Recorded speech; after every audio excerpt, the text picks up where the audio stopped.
Hagen's Circus, the show of shows.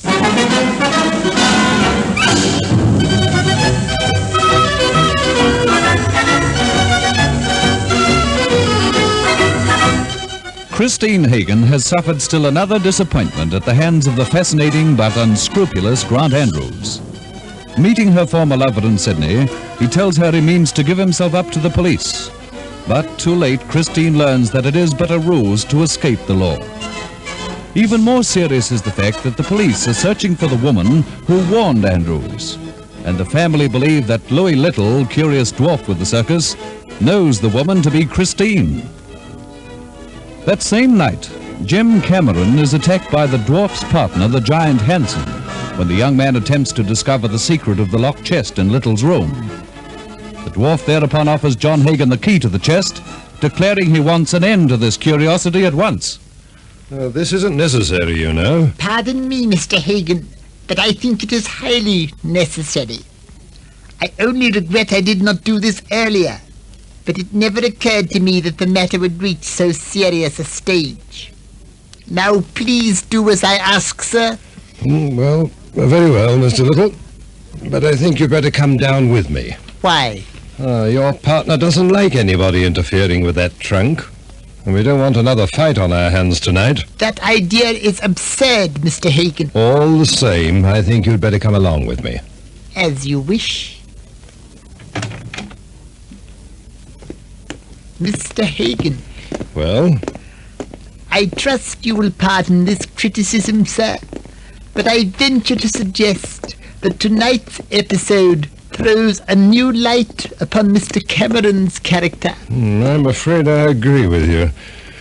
I've always looked on that lad as being very level-headed. I can't imagine why he acted as he did tonight. Oh, well, here we are. Pray go in. Well, your partner isn't here. I'm not surprised. Any sharp reprimand for Rudolph is invariably followed by a mood of sulking. He has probably gone out for a walk.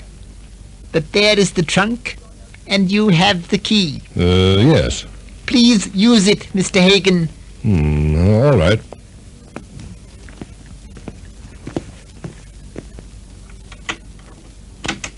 The top lifts very easily.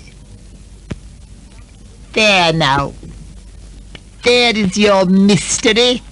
Well, it's empty. Exactly. Until tonight, as I told you, it contained our equipment. You will find that over at the lot where we have been rehearsing.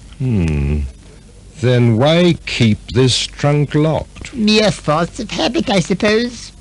I am so used to turning the key that tonight I probably did it purely automatically.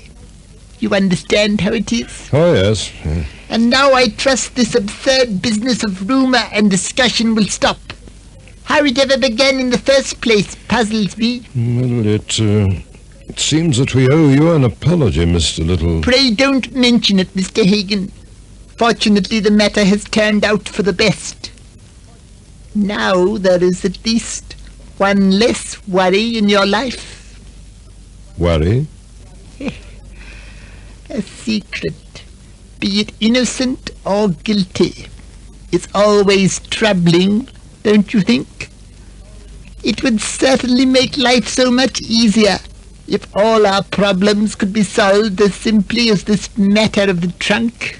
Yes, I suppose so. I have always found it so much easier to face a problem with courage, just as I did about this trunk.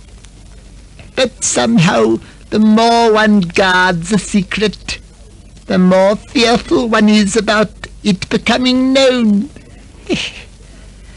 But there, let us say no more.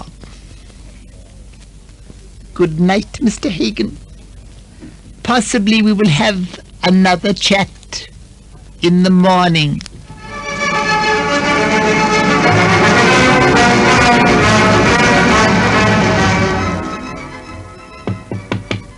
Who's that? It's Gail, Daddy. Well, I'm getting to bed. I know, Daddy, but I've got to see you. It's terribly important. All right, just a moment.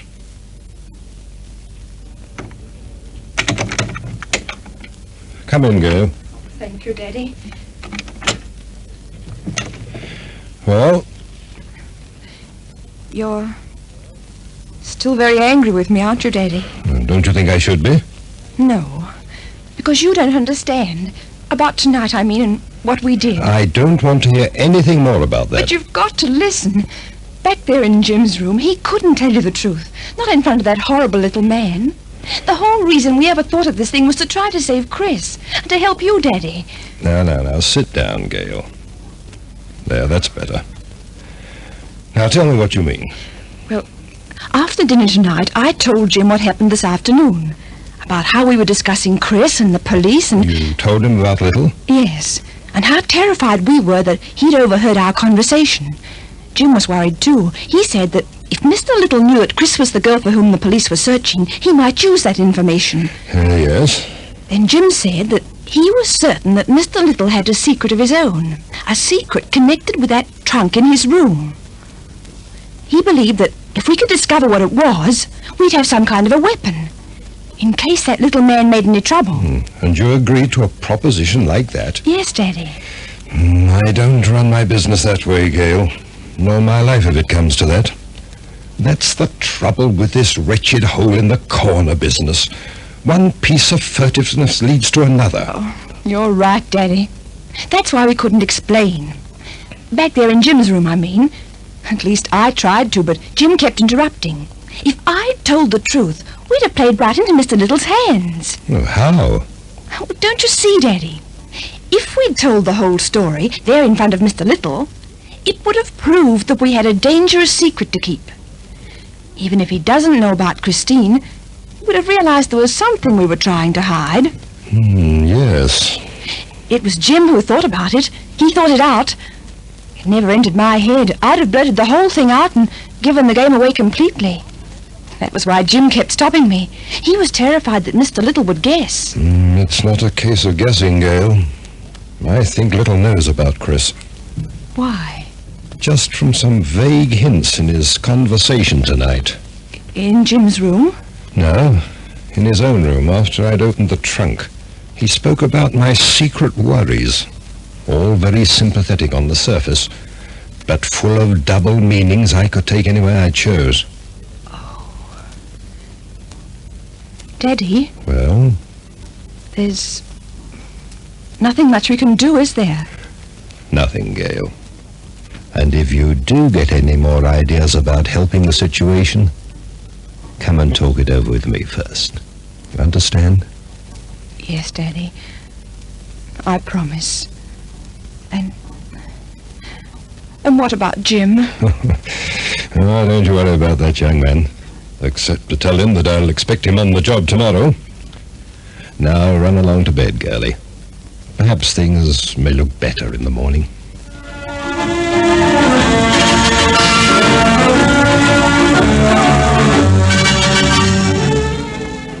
Chris? Hello, Gail. Chris, is anything the matter? Why? You were looking through the newspaper this morning at breakfast, and suddenly you got up and left the table. Yes. Pass over that newspaper, Gail. No, thanks. Now then, read that paragraph.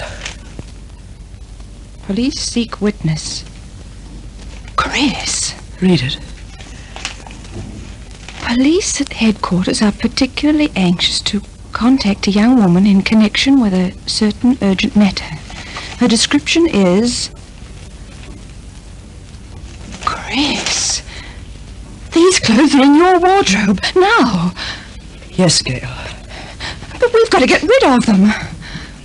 Now, what's the use of that, Gail? What could we do with them? Oh, I don't know. Hide them or burn them or we'll leave them somewhere. What if we're seen burning them? What if they're found where we hide them and traced to me? No. Gail, I don't have to behave like a criminal covering his guilt. I've done nothing except fall in love with a man who wasn't worth it. Oh, I know, Chris, but If I have done wrong, surely I've been punished. Punished by lies and deceit and broken promises. They can't do anything worse than that to me. What do you mean? I had a talk with Dad this morning. He told me about what happened last night. About you and Jim, I mean. That was very grand of you both, but it was also very foolish. I know. There's only one way out of this mess. I think I knew that from the beginning, but I wouldn't face it. But we can't go on like this, piling up trouble for everyone. Not when the solution is in my hands. What are you going to do? I'm going down to police headquarters. Chris. I'm going to tell them the truth. Well, why not? I've nothing to be ashamed of. It's true, I did meet Grant. I'll admit that I did warn him about his arrest. But I'll also tell them he promised me that he'd give himself up. Broke that promise 10 minutes after I left. Mr. Little. I must apologize for the interruption. What do you want? I was wondering if your father could spare me a few minutes of his valuable time. Well, Dad's gone over to the lot. He won't be home until lunchtime. Then I have missed him. Really, that is most unfortunate, most unfortunate. I wanted to see him urgently. Ah, is that the morning newspaper, Miss Hagen? Yes, do you want it? Indeed, no. I have read it. I make it a habit to read the morning paper directly after breakfast. One's mind is usually fresh at that time, able to assimilate easier. Really? I assure you it is so, Miss Hagen. Yes, this morning I found the news particularly interesting.